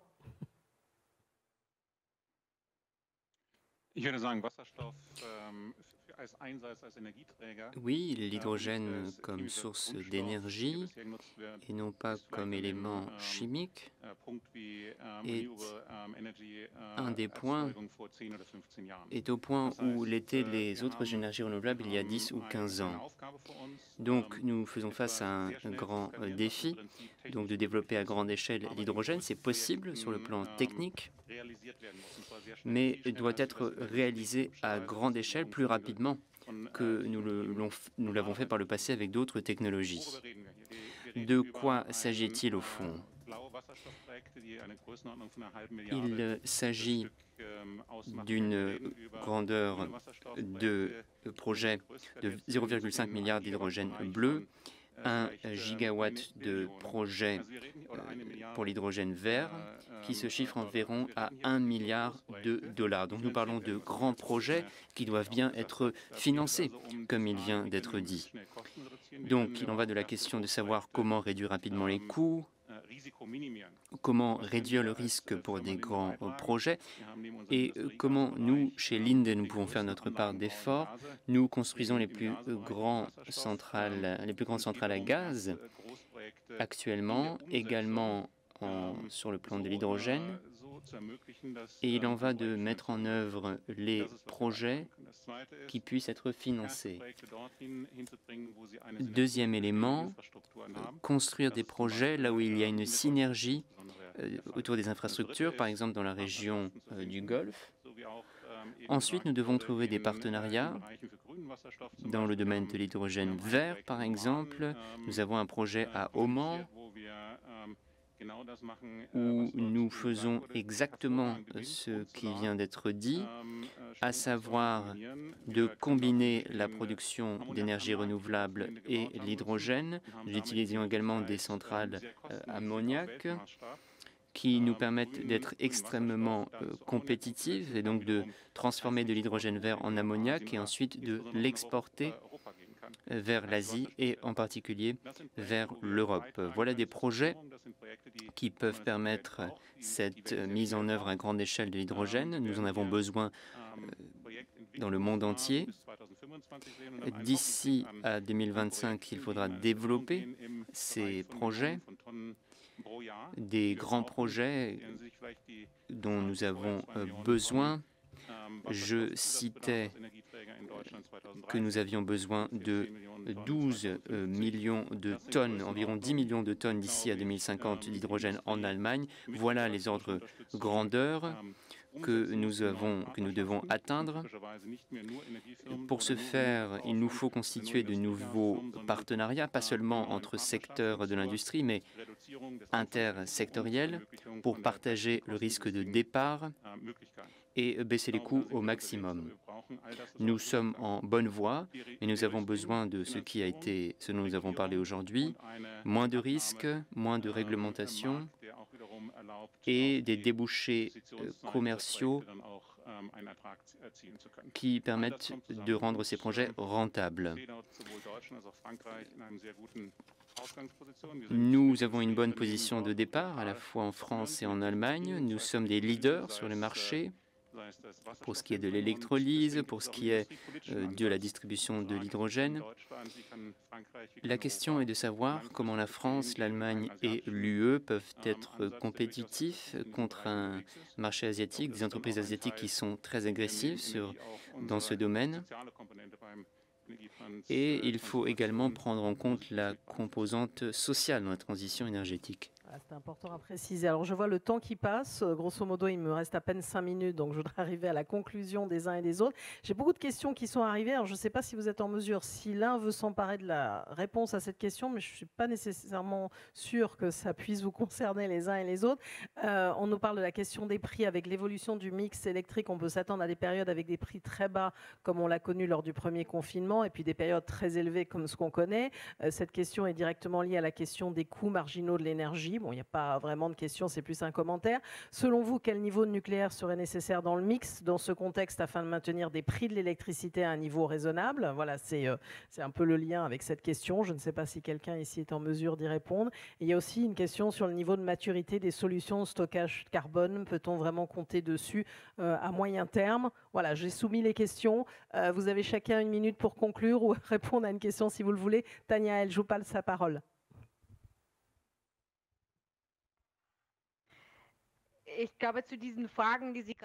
Je crois que pour répondre aux questions que vous venez de poser, je pourrais moins contribuer que les autres. Mais pour vous résumer les impressions que j'ai eues aujourd'hui, je dirais que ce qui me semble important, c'est que les règles au sein du marché de l'électricité restent stables et que les signaux prix soient adoptés, parce que ce n'est que comme ça que le marché pourra se développer et prendre les décisions d'investissement nécessaires, que ce soit pour la flexibilité des réseaux ou pour la production d'électricité elle-même. Andreas Hopfermann, je vous ai sur l'écran avant de passer la parole à ceux qui sont sur scène. Si vous voulez ajouter un mot. Je peux répondre oui à vos deux questions. l'énergie nucléaire peut être utile. Nous l'avons vu dans la présentation précédente. Cela permet de décaler la courbe des prix de l'électricité et de l'énergie. Je ne crois pas que l'Allemagne réinvestira là-dedans. La France et d'autres pays le feront sans doute. Et je pense qu'il faut garder à l'esprit dans l'ensemble du marché européen les différentes situations d'importation ou d'exportation des États membres. Et il faut permettre les importations d'hydrogène pour ceux qui souhaitent le faire. Concernant l'élimination du CO2 et le stockage, on ne se demande plus si cela aura lieu ou pas.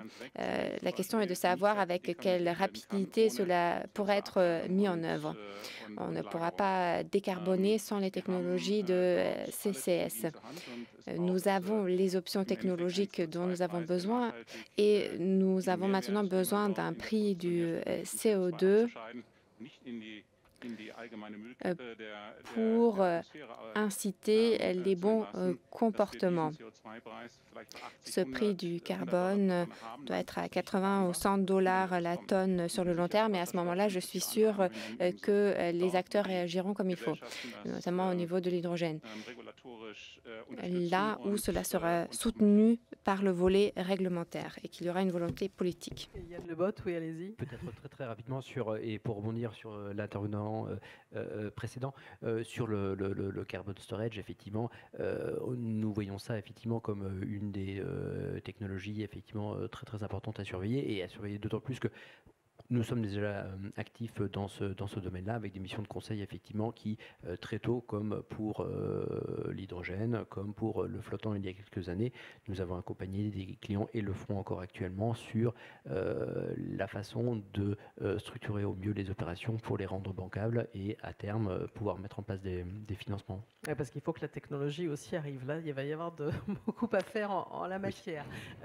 Christophe Arsène. Oui, je suis entièrement d'accord avec ce qu'a dit mon collègue de ligne 2 et ce que vous venez de dire aussi. Le CCS est tout simplement indispensable.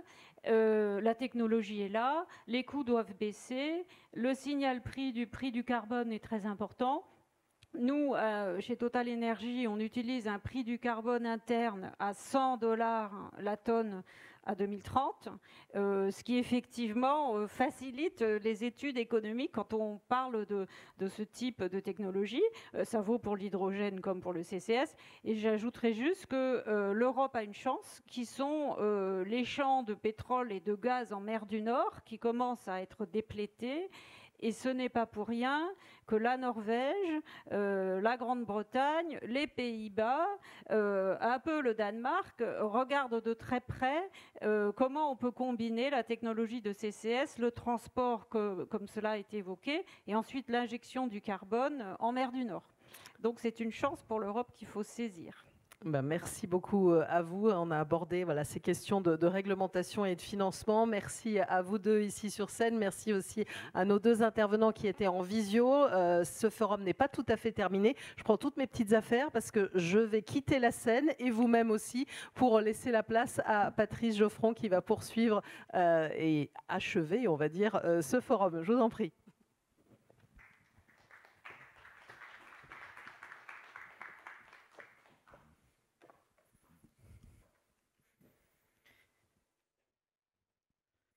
Oui, pour terminer ces débats qui ont été d'une particulière densité, nous avons tout d'abord le plaisir de recevoir Laurence Tubiana, qui doit apparaître à l'écran normalement. Laurence Tubiana, qui entre autres responsabilités est présidente et directrice exécutive de la European Climate Foundation, et que j'ai le plaisir de retrouver, notamment après la grande aventure de la Convention citoyenne pour le climat. Donc j'imagine que Laurence, vous aurez en particulier à cœur de relier nos débats du jour avec ce que vous avez pu observer tout récemment à Glasgow et faire le lien entre ces avancées et les grandes ambitions européennes, et notamment au travers de cette coopération franco-allemande. Je vous laisse la parole. Merci beaucoup, Patrick, et ravi de revoir un complice dans une aventure qui a été assez extraordinaire.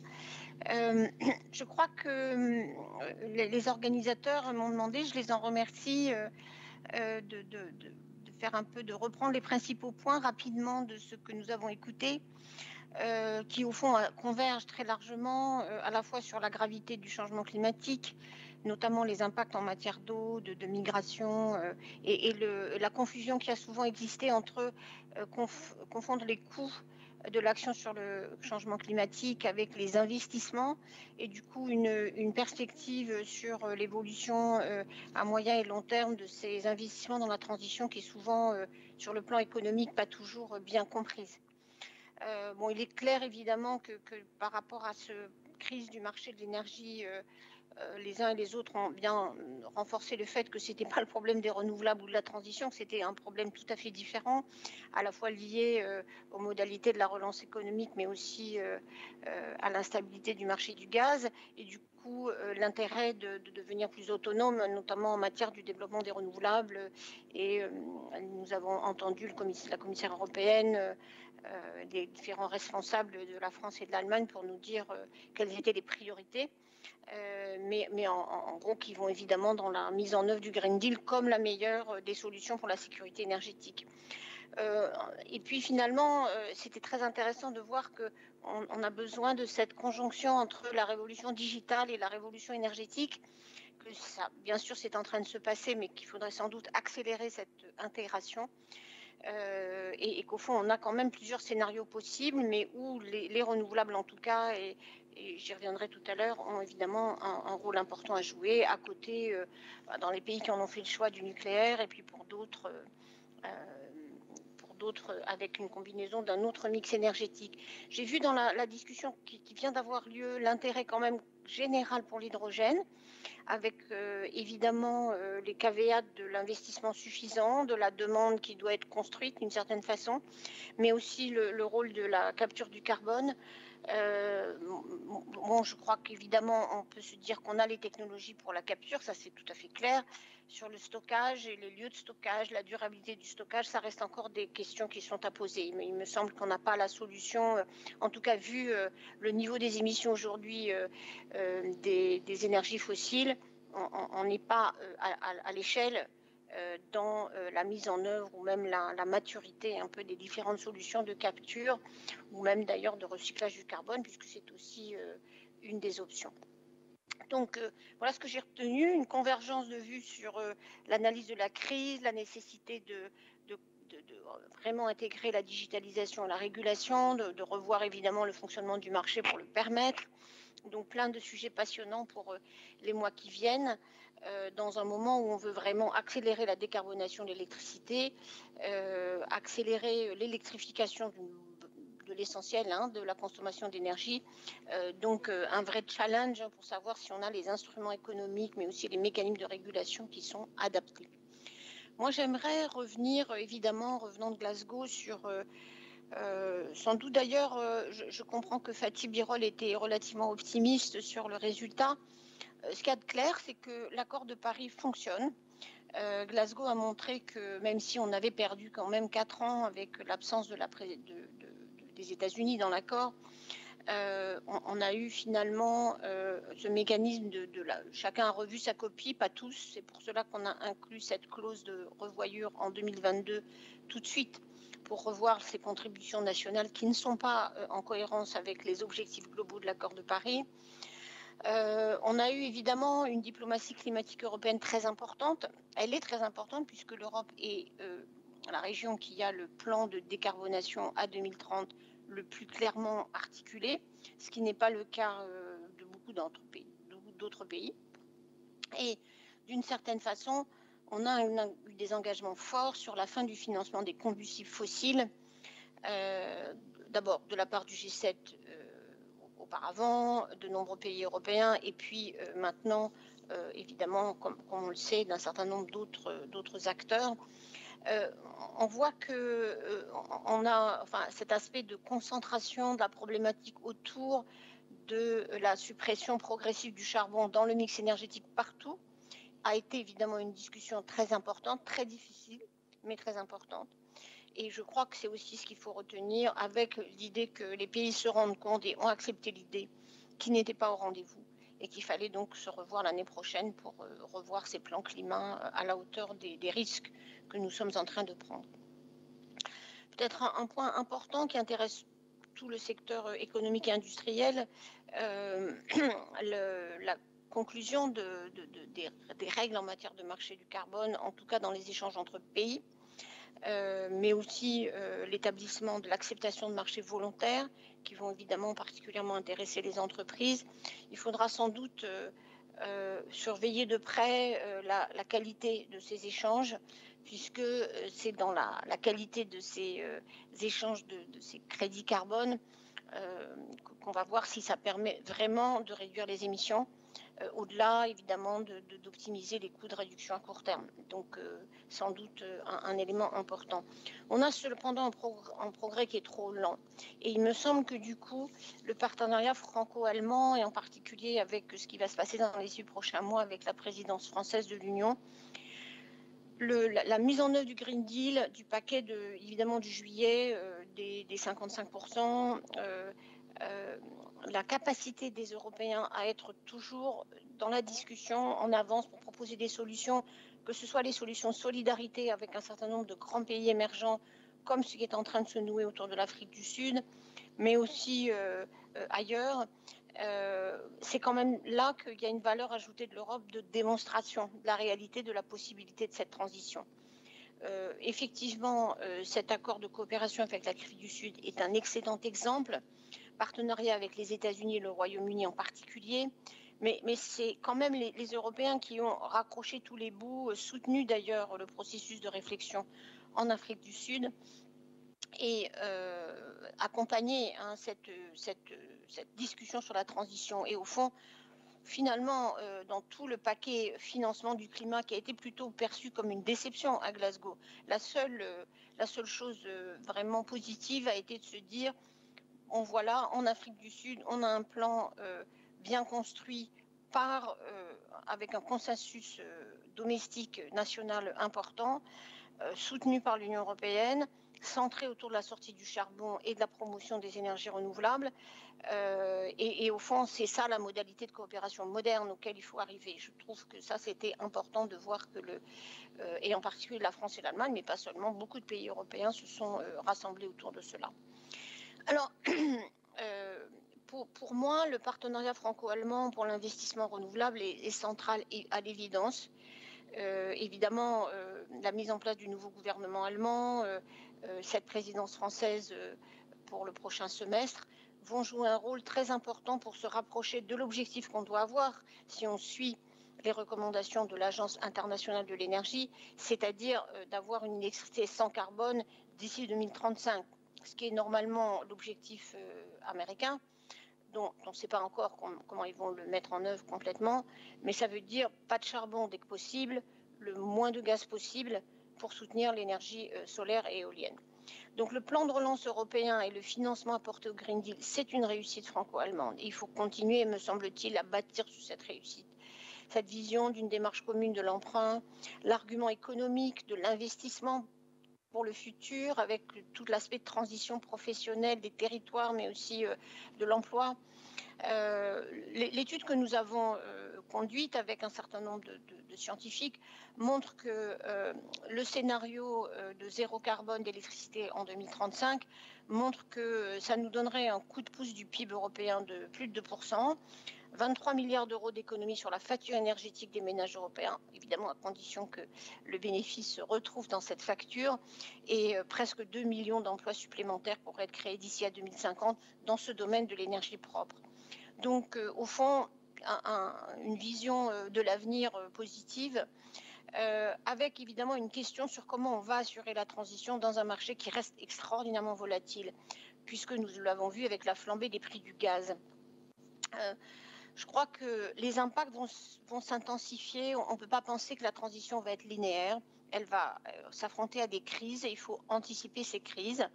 Et il y aura des interférences entre la manière dont les marchés des énergies fossiles vont continuer à évoluer et la transformation de fonds structurels qu'il ne faut pas abandonner. Donc ne pas perdre la direction en sachant qu'il y aura des impacts liés aux crises et qu'il faudra sans doute de façon plus coordonnée au plan européen de trouver la manière d'y répondre.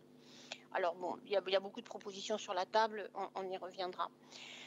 L'impact du Green Deal, évidemment, est marginal, voire nul dans cette crise. La seule chose qui est positive, d'ailleurs, on voit les prix du carbone aujourd'hui sur le marché européen des crédits carbone a augmenté. C'est de toute façon le sens de l'histoire, hein, et c'est l'anticipation naturelle de la réduction des allocations gratuites et de leur quantité. Donc tout ça, le signal économique, il est de bonne nature. Mais il faut vraiment montrer qu'il y a une importance stratégique de l'investissement dans les énergies renouvelables en particulier pour se protéger contre la volatilité des prix à l'avenir.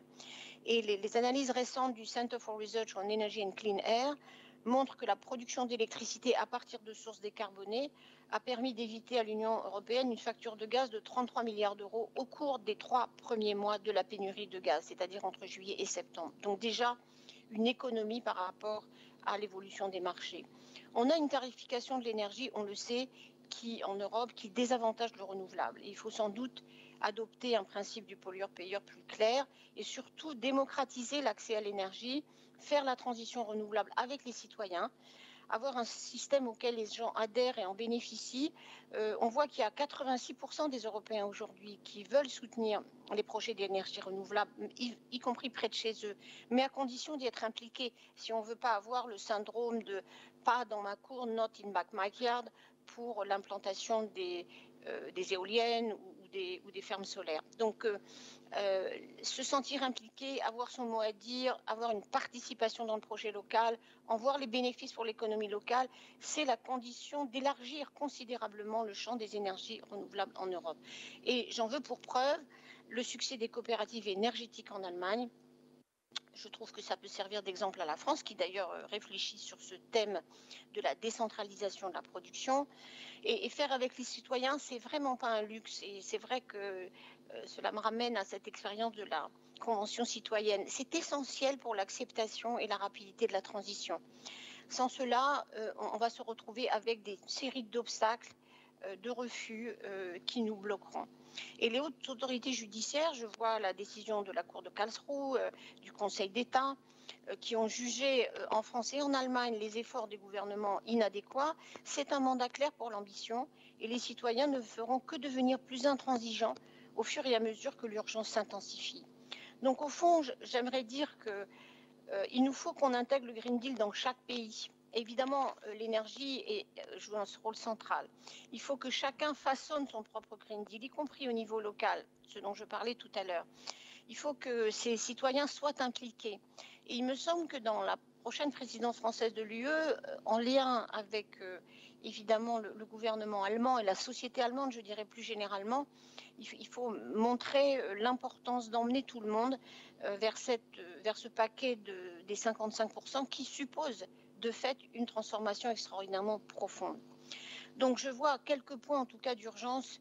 La taxonomie, je ne crois pas que mettre le gaz, je vois bien qu'il faut du gaz et qu'il y a la question de la transition avec le gaz qui est importante, mais le classer comme un combustible vert dans la taxonomie, mais me semble-t-il en péril l'ensemble de la taxonomie du point de vue de sa crédibilité. Rappelons-nous, la taxonomie, c'est un document volontaire. On peut l'utiliser ou ne pas l'utiliser, mais c'est un signal. Mais il me semble que mettre le gaz, dont on sait qu'il faut le faire partir du mix énergétique, me paraît être dangereux. D'ailleurs, on voit dans les progrès réalisés dans d'autres juridictions où le gaz a été exclu ou fortement restreint dans les taxonomies. Je pense notamment à la Chine. Donc, je trouve qu'il nous faudrait aller de l'avant là-dessus et ne pas perdre, encore une fois, la direction dans laquelle nous devons aller pour un problème de gestion à court terme. Donc, une taxonomie confuse créera une réaction négative. Ce serait vraiment bien qu'on ne s'engage pas dans une mauvaise direction. Enfin, je trouve que la présidence allemande du G7 va être très importante, car c'est l'occasion de travailler sur l'agenda de la finance du climat, notamment vis-à-vis des partenaires importants que représentent tous les pays africains. Et le sommet Union-Afrique en février, donc très rapidement maintenant, me semble-t-il une opportunité fantastique pour offrir aux pays africains une solution pour les besoins énergétiques immenses du continent, qui soit à la fois pour leur développement industriel, mais aussi évidemment l'accès à l'électricité que beaucoup d'habitants n'ont pas, mais avec des solutions alternatives qui ne soient pas de continuer à s'enfermer dans ce qui est le piège des énergies fossiles pour l'avenir. Donc, je trouve que la diplomatie du Green Deal, j'aime mieux ce terme que de dire la diplomatie climatique, parce qu'il s'agit vraiment de la transformation de toute l'économie, doit être au premier plan à chaque étape, et me semble-t-il, en tout cas je l'espère, un rôle essentiel pour le leadership franco-allemand. Je vous remercie. Merci beaucoup, Laurence.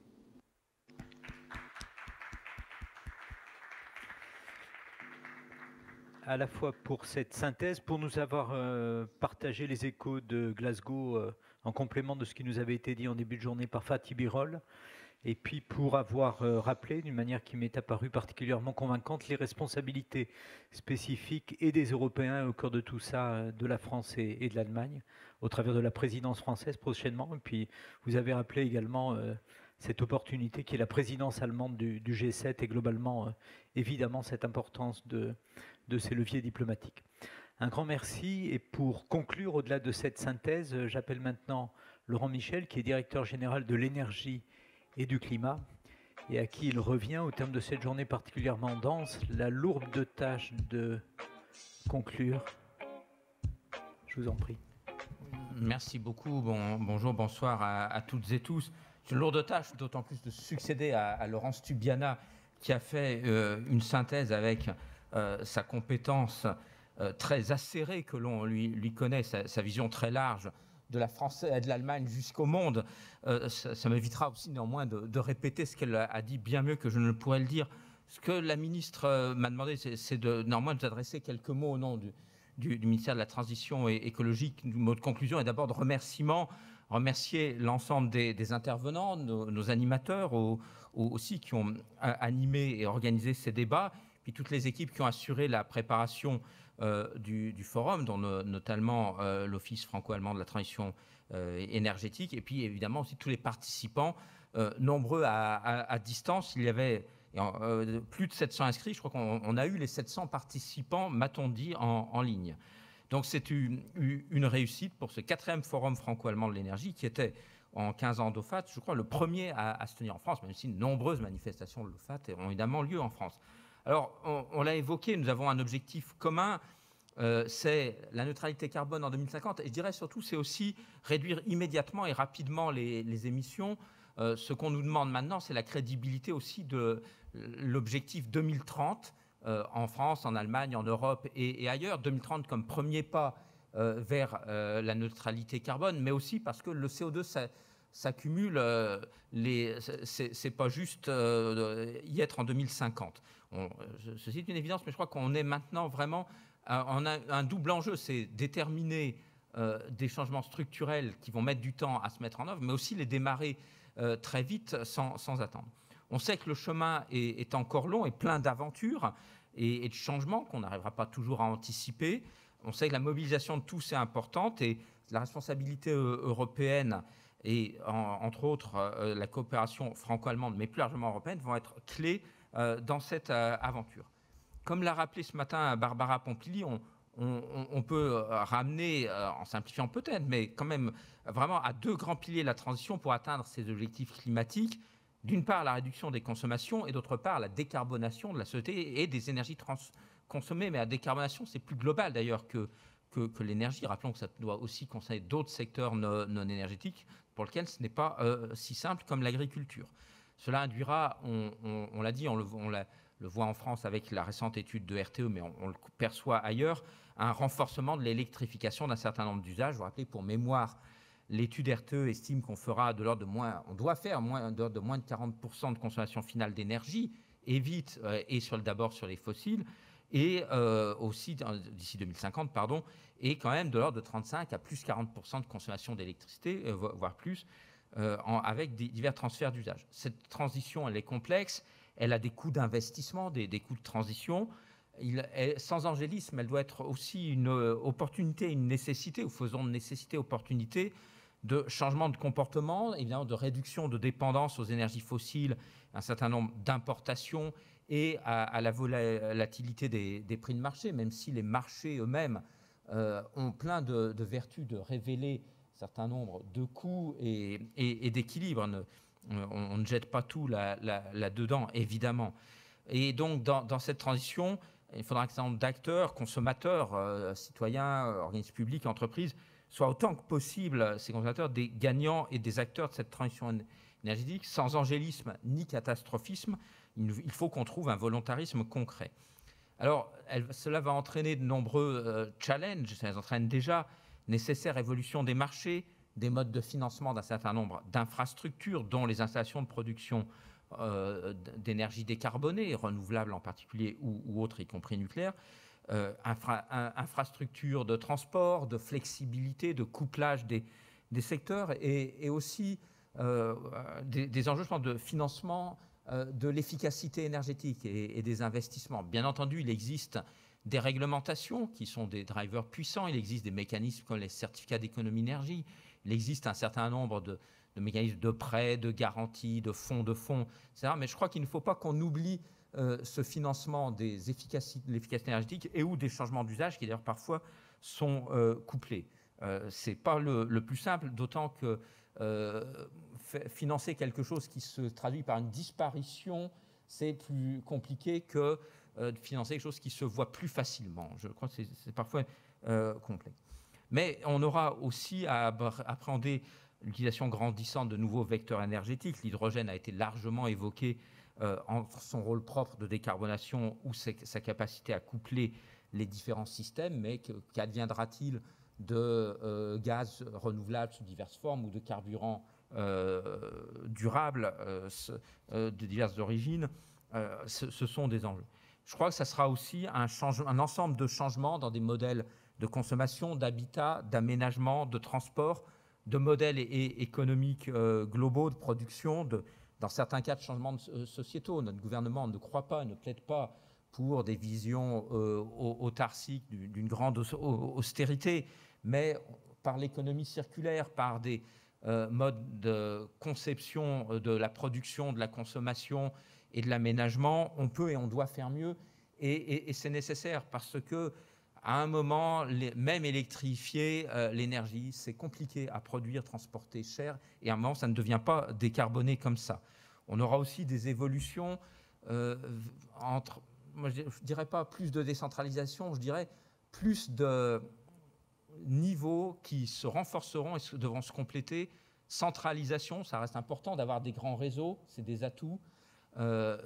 Décentralisation, monsieur Lachan, je crois, l'avait bien évoqué avec ce qui se passe behind the meter, derrière le compteur. Bah oui, ça se fait quand même de manière décentralisée, mais parfois avec de la régulation centralisée qui le rend possible. Et puis, ce n'est pas que la centralisation nationale, c'est l'interconnexion de ces marchés, entre autres pour l'électricité, qui, au niveau européen, aura des vertus. Donc, comment tout ça évolue est un enjeu complexe et passionnant. Et on voit, quand on est dans ces activités depuis quelques années, on résout progressivement des challenges, on en voit d'autres à apparaître.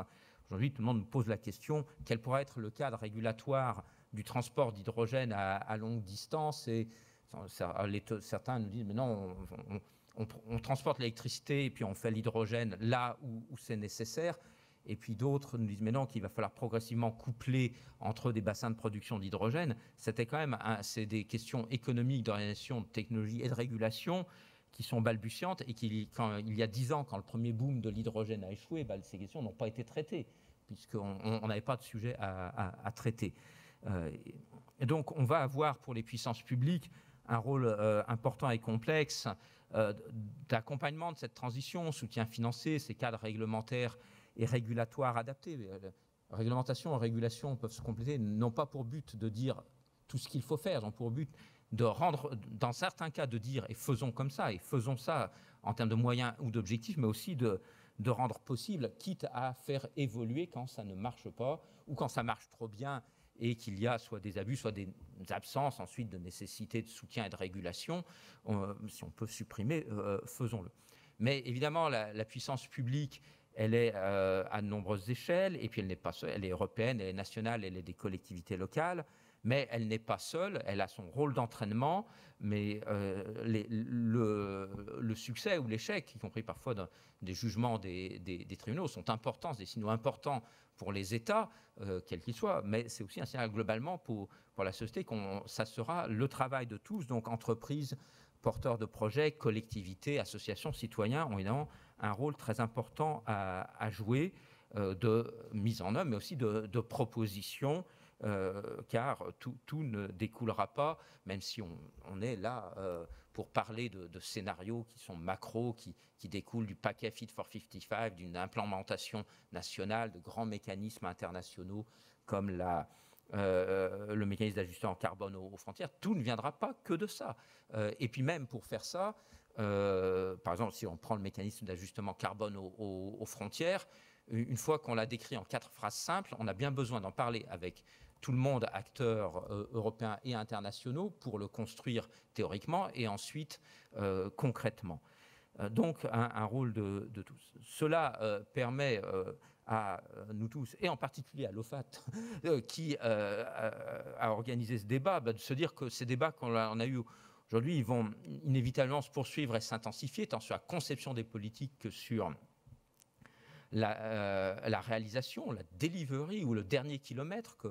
Et on en a besoin de beaucoup de ce dernier kilomètre. Cela va sûrement être encore l'objet de nombreux échanges. On aura donc l'occasion d'en reparler tous ensemble, entre autres à l'occasion de nouveaux événements organisés par l'OFAT, dont on rappellera, saluera ici le rôle actif de diffusion des connaissances, des expériences, retour d'expérience, ce qui marche, ce qui ne marche pas. Et c'est important de partager et échanger, y compris quand les systèmes nationaux, pourtant pas très éloignés, car c'est la vieille Europe continentale, mais qui ont beaucoup de différences. Tout ne se copie pas, mais on peut apprendre beaucoup en franco-allemand et puis, bien entendu, en européen et ailleurs. Je m'en arrêterai là sur, à nouveau, ces remerciements aux organisateurs, animateurs et participants pour votre intérêt pour cette journée qui a été très riche en termes d'exposés politiques, on va dire académiques au sens des experts et d'échanges des acteurs du monde économique. Ça a été vraiment très riche et très diversifié. Et je vous souhaiterais une bonne fin de journée à toutes et à tous. Merci beaucoup.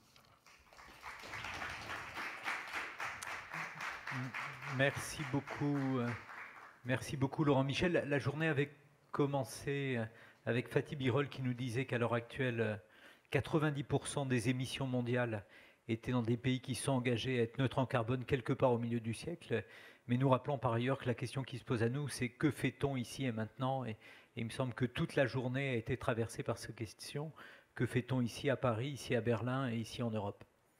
Il est temps de remercier à nouveau, même si Laurent Michel vient le faire, tous les orateurs, les participants, notre hôte, ici le ministère français de la transition écologique et toutes ses équipes, les co-organisateurs, ministère fédéral de l'économie et de l'énergie, ministère fédéral des affaires étrangères et l'Office franco-allemand pour la transition énergétique.